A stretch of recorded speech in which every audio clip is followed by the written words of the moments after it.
It's 1963. On a soundstage at Universal Studios, according to actress Tippi Hedren's later accounts, live birds are hurled directly at her face during filming. She has stated she was bleeding, exhausted, and begging them to stop. According to her memoir, Alfred Hitchcock kept the cameras rolling. Hedren claims that for 5 days straight, she endured what she described as torture, and when she says she refused his advances, she alleges he destroyed her career. These are her claims about Hollywood's Master of Suspense. But we're getting ahead of ourselves. Let's rewind.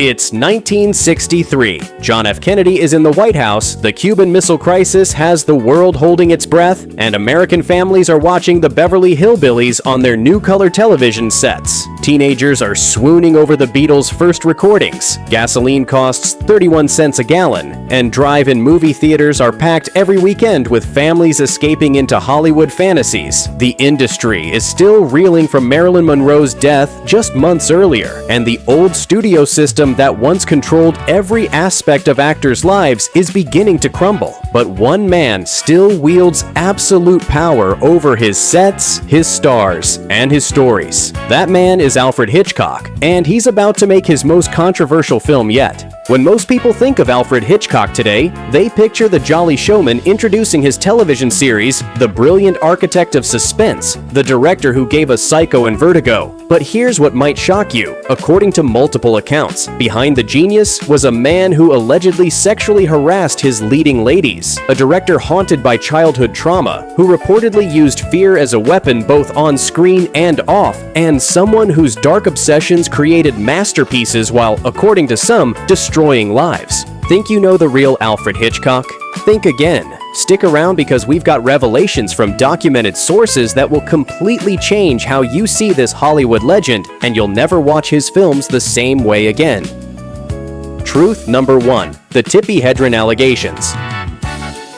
Let's discuss what has been documented about Hitchcock's relationship with Tippi Hedren, because her claims are extensively detailed and deeply disturbing. In 1961, Hitchcock reportedly saw 31-year-old Minnesota model Tippi Hedren in a television commercial. According to accounts, he was immediately fixated. Records show he signed her to an exclusive 7-year personal contract that gave him significant control over her professional activities. He promised to make her his next Grace Kelly. She believed him. But according to Hedren's later statements, Hitchcock didn't just want to direct her. She claims he wanted to possess her. During the filming of The Birds, Hedren alleges the harassment began. Cast member Suzanne Plachette reportedly witnessed behavior that prompted her to reassure the newcomer that most of Hollywood weren't like Hitchcock. According to Hedren's memoir, he would recite inappropriate limericks to her in private. She claims he stared at her relentlessly on set. She says he had her followed and drove past her house. In her account, he lunged at her in his limousine one evening, attempting to kiss her. She states she screamed, pushed him away, and jumped from the car. Then comes the documented attic attack scene. According to multiple crew accounts, for weeks Hitchcock told Hedren they would use mechanical birds, but according to assistant director James H. Brown and other witnesses, on the day of filming, the plan changed. They used live ravens, gulls, and pigeons.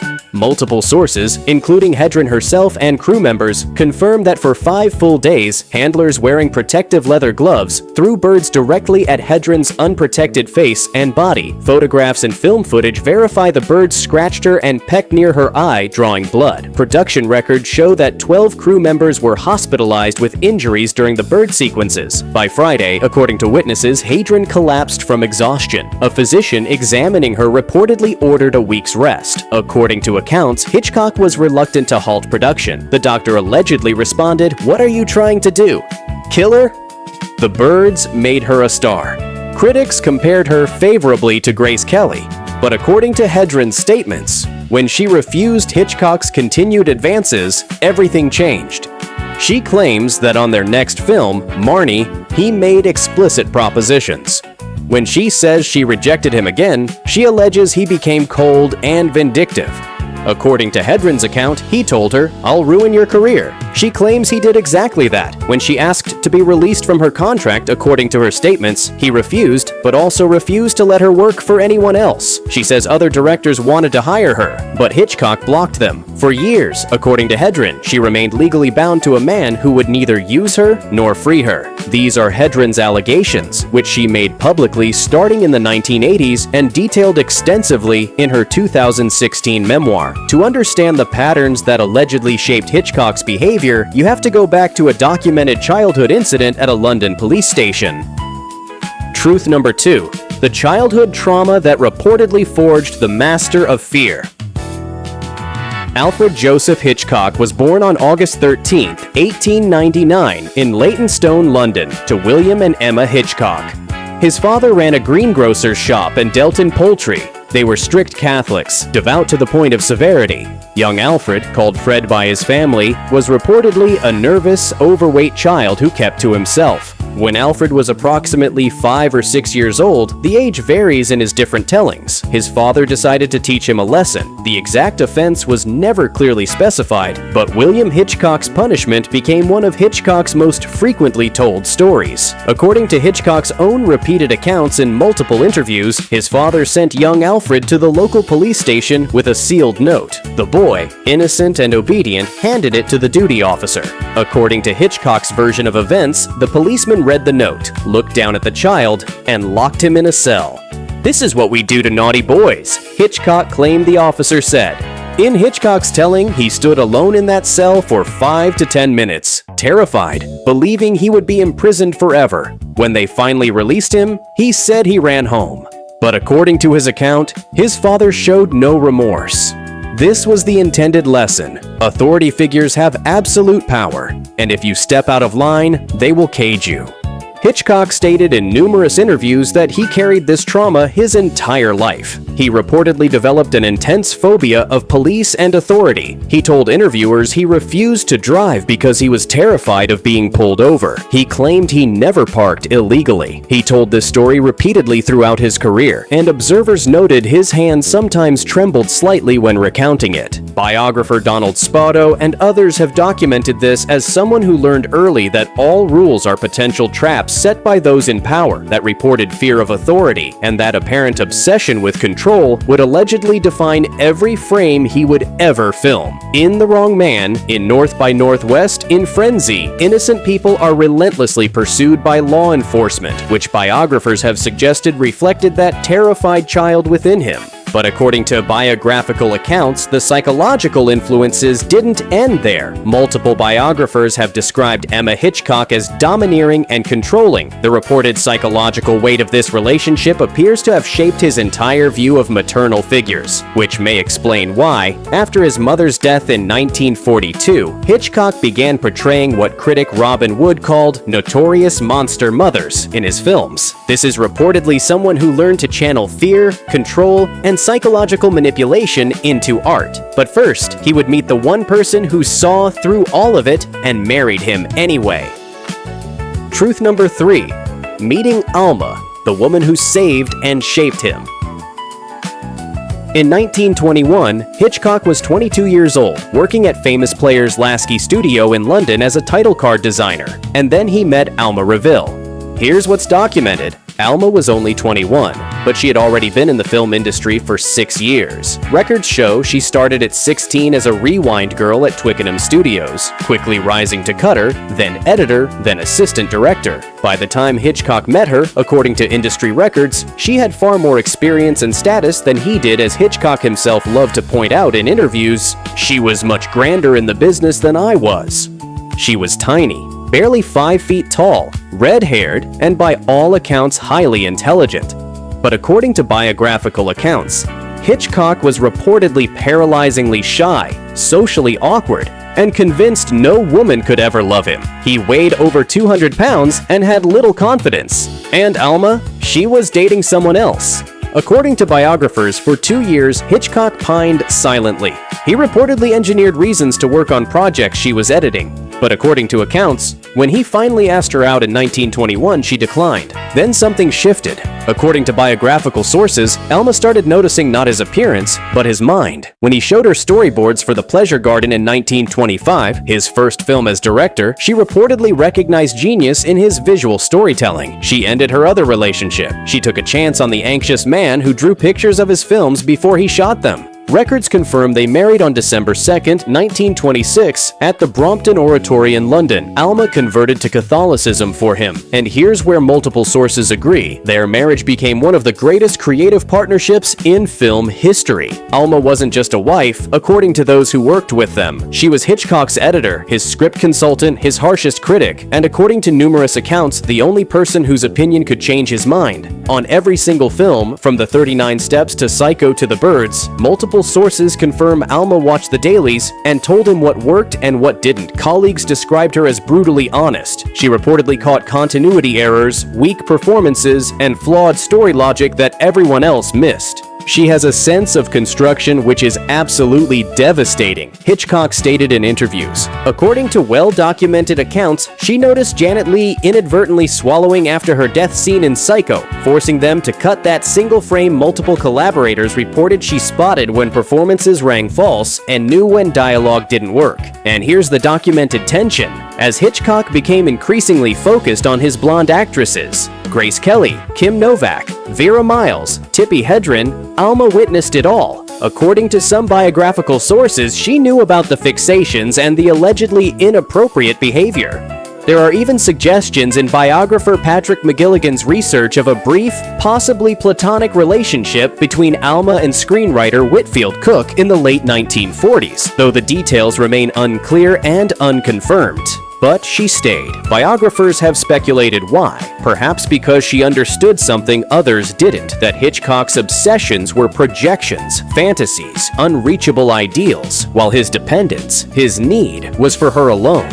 When Hitchcock received the AFI Life Achievement Award in 1979, just months before his death, he gave what many consider his most honest speech. Video recordings show him saying he wanted to mention 4 people who have given me the most affection, appreciation, and encouragement, and constant collaboration. The first of the 4 is a film editor, the second is a scriptwriter, the third is the mother of my daughter Pat, and the 4th is as fine a cook as ever performed miracles in a domestic kitchen. He paused.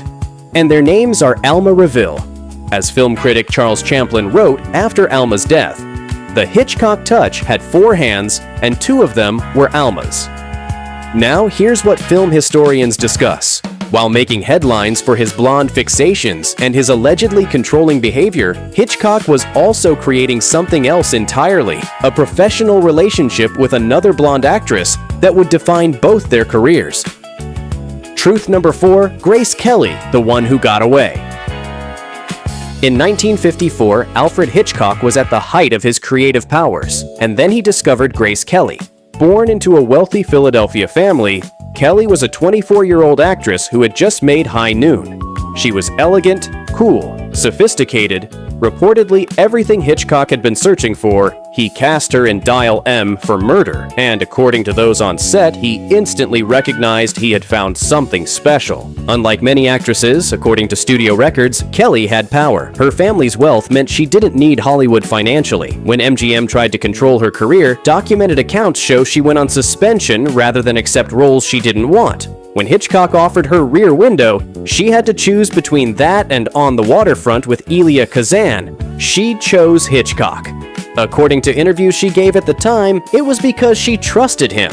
In Rear Window, critics universally praised her as luminous in the role of Lisa Fremont, the fashion world's sophisticate. In To Catch a Thief, she appeared daring and seductive opposite Cary Grant on the French Riviera. Hitchcock famously had costume designer Edith Head dress her elegantly. Head later stated, "He told me to dress her like a princess." Hitchcock didn't know it yet, but Grace would become an actual princess. And here's what's significant. According to all available accounts and Kelly's own interviews, unlike the the allegations later made by Tippi Hedren, there's no documented evidence of sexual harassment with Grace Kelly. According to those who worked on the films, Hitchcock was clearly infatuated with her professionally and creatively. According to reports, he was devastated when she left Hollywood, but based on available records and testimony, their relationship remained professional, creative, and mutually respectful. In 1955, while filming To Catch a Thief in Cannes, documented records show Grace met Prince Rainier III of Monaco at a photo shoot for Paris Match. A year later, she married him and retired from acting at age 26. According to multiple sources, Hitchcock was disappointed. Biographical accounts indicate he desperately wanted her to return for Marnie and tried multiple times to persuade her. But according to reports, Monaco's citizens objected to their princess playing a psychologically troubled thief. She never acted in films again. Here's the subscription prompt. If you have memories of Grace Kelly's elegant performances, or if you're fascinated by these complex Hollywood relationships, please hit subscribe and tell us about it in the comments. These documented stories reveal so much about how cinema was made. According to film historians, Hitchcock spent the rest of his career attempting to recreate Grace Kelly. He cast Vera Miles, then reportedly became disappointed with her choices. He discovered Kim Novak for Vertigo. Then came Tippi Hedren. But according to those who worked with him, none of them were Grace. And according to some biographers, the more he tried to recreate her, the more allegedly controlling and inappropriate his behavior became with some actresses. Grace Kelly died tragically in 1982, just 2 years after Hitchcock's death, when she suffered a stroke while driving on the winding roads near Monaco. She was 52 years old. She was, according to many film scholars, the perfect Hitchcock blonde because she was the only one who could walk away on her own terms while maintaining a positive professional relationship with the director. And that's what film historians emphasize. Grace Kelly represented what Hitchcock reportedly could never have: beauty combined with autonomy, elegance paired with power. According to this analysis, she embodied his creative ideal but remained forever beyond his control. Speaking of his physical presence, here's something fascinating about Hitchcock's appearance that most people misunderstand. Truth number 5. The medical truth behind his famous silhouette. Here's the common belief. Alfred Hitchcock was simply overweight due to overeating and lack of exercise. But according to medical historians who have examined the evidence, it's far more complicated than that. Yes, according to documented accounts, Hitchcock loved to eat. Reports describe him consuming entire roast chickens. His breakfasts were reportedly massive. He drank wine daily according to those who knew him. But here's what's documented. In the 1950s, when doctors put him on medically supervised diets, according to medical records and biographical accounts, he barely lost weight. The amount he lost was reportedly far less than expected given the caloric restriction. This allegedly puzzled his physicians. According to medical experts who have examined photographs throughout his life, Hitchcock's weight distribution, particularly the way fat appeared to accumulate around his midsection and face while his limbs remained relatively thinner, is consistent with certain metabolic or hormonal conditions. While we cannot diagnose him retrospectively and no definitive medical diagnosis was made public, it's clear based on the documented evidence that his weight may not have been simply about overeating. The visual impact was undeniable and well documented. That massive round body, the prominent jowls, the way he filled a room, people saw him and reportedly immediately registered authority and presence. It made his cameos in his own films instantly recognizable. The silhouette alone was iconic. According to business records, he used this to his advantage. That silhouette became his logo, appearing before every episode of Alfred Hitchcock Presents. He turned what might have been a source of shame into an internationally recognized brand. But according to medical records and accounts from those close to him, there was a hidden cost. Reports describe constant physical pain. His knees deteriorated under the weight. He developed diabetes in his 60s, according to medical documentation. By the 1970s, according to witnesses, simple actions like walking across a set or climbing stairs left him breathless. He required special reinforced furniture because, according to crew members, standard chairs couldn't support him. By the late 1970s, medical records and accounts confirm his health was declining rapidly. He had a pacemaker implanted. According to documented reports, his arthritis became so severe he required 2 canes, then eventually a wheelchair on set. The man who once commanded film sets with absolute authority reportedly struggled with basic movement. And according to studio records, here's what happened. Insurance companies eventually refused to cover him for new film productions. At any moment, he could have a heart attack or die, leaving productions incomplete. According to documentation, his career ended not by choice, but by actuarial tables and corporate risk assessment. But his legacy? That was about far more than his physical presence, or even his films. Truth number 6. The war effort that revealed his patriotic soul. For years, according to biographical accounts, people viewed Hitchcock as focused primarily on his craft. But World War II reveals a different documented side.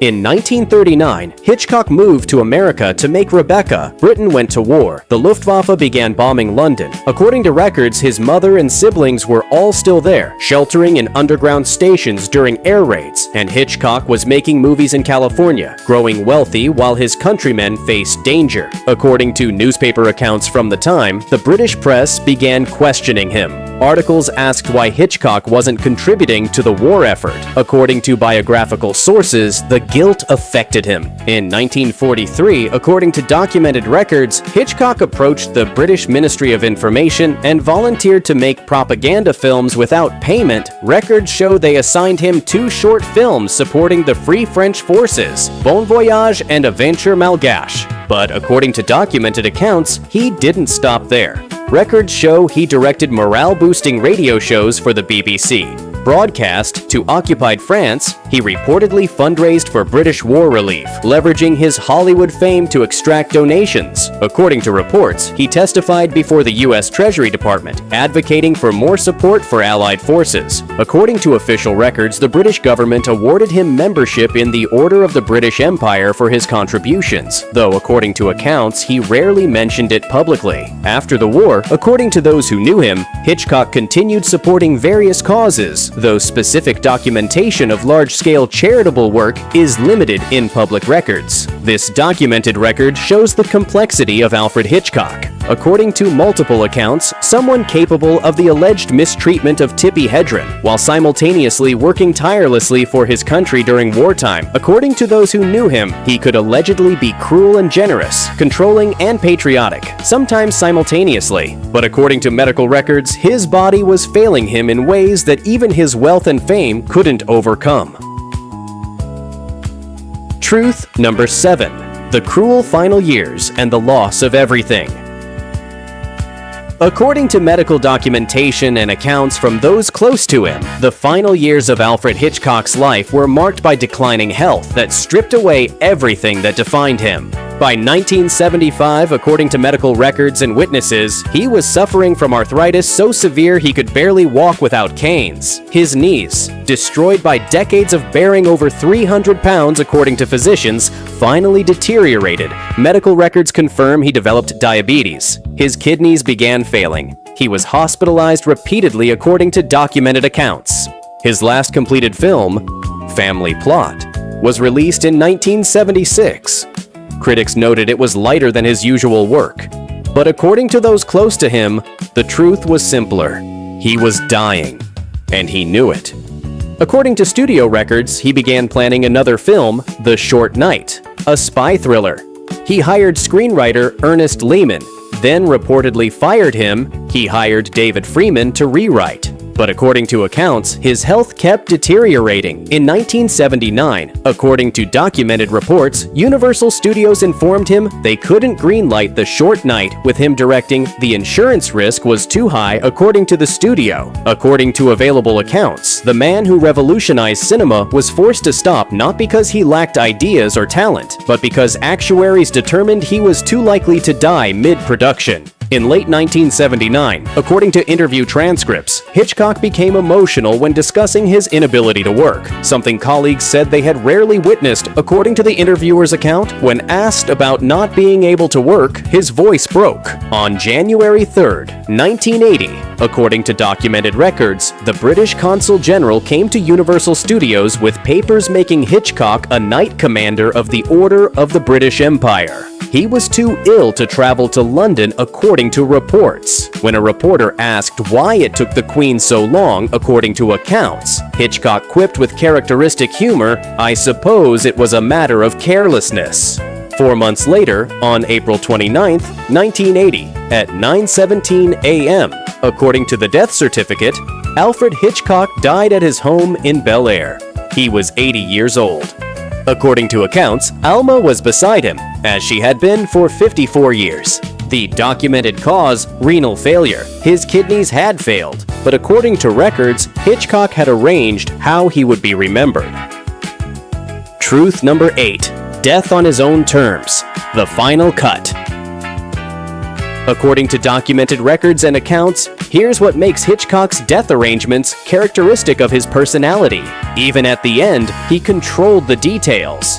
According to those who handled his affairs, 3 months before he died, Hitchcock updated his will with specific instructions. Records show he wanted his body cremated immediately after death. According to the instructions, there would be no public memorial organized by the studios and no lying in state. On April 29, 1980, according to documentation, before the media made widespread announcements, before Universal Studios could plan major events, Alfred Hitchcock's body was cremated at Pierce Brothers Mortuary in Los Angeles. According to records, there was one religious ceremony. A Catholic funeral mass was held on April 30th at the Church of the Good Shepherd in Beverly Hills. According to accounts, over 600 people attended, including director Mel Brooks. Father Thomas Sullivan led the service according to church records. But according to documented accounts, what happened afterward reflected his wishes. His ashes were scattered in the Pacific Ocean. There is no grave, no marker, no place for fans to visit. According to those who knew him, this was exactly what he wanted. According to film historians, this final act was characteristic. He orchestrated his final arrangements as carefully as he storyboarded his most famous sequences. According to this view, no studio executive could turn it into a publicity event they controlled. He denied the world the traditional mourning rituals. According to records, Alma survived him by just 2 years. She died on July 6, 1982, at age 82. Medical records show she had battled breast cancer years earlier, but recovered like Alfred. According to documentation, she was cremated. Like Alfred, her ashes were scattered in the Pacific Ocean according to family accounts. As film critic Charles Champlin wrote,